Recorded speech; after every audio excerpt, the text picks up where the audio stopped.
ආයිබෝවන් ළමයි අයිබෝවන් සර්.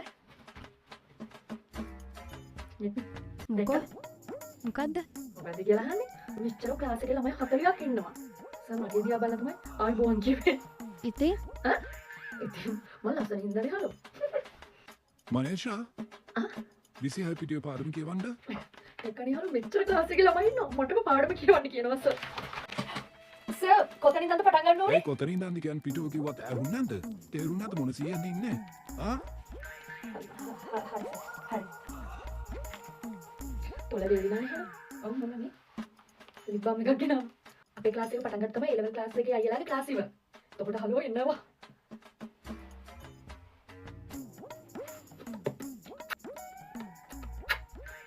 ඔව් හලෝ හයිඩ්‍රේට් වෙනවනේ.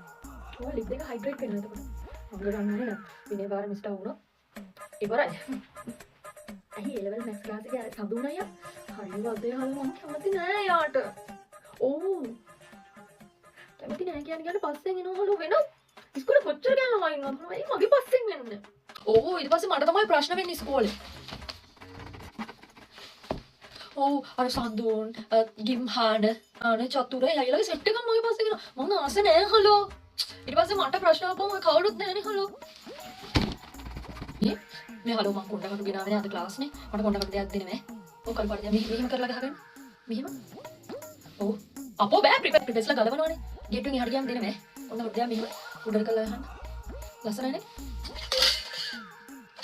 ඔයාට කියන්නේ හලෝ නමලේ චොකලට් එවලා.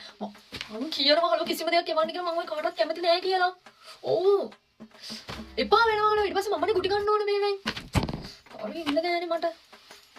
අර ලව් එක කොච්චරද කපල් අර තියෙන්නේ හලෝ නම්බර්ස් කපන්නේ නම් දෙක ලියලා ඒවා කරලා මාට්ටු ඊට පස්සේ හලෝ ටීචර්ස්ලා අහලා කවුද මේ මනීෂා කියන්නේ කියලා බයයිනේ හලෝ මෙහෙම ගිහිල්ලා මොන ප්‍රශ්නයක් වේද දන්නේ අම්මලා නම් කිව්වා ඉන්ටර්නැෂනල් දානවා කියලා ඔව් මම යාළුවට තේරුම් කරලා දීලා තියෙන්නේ මම නෙමෙයි මේව කරන්නේ යාළුවා කියලා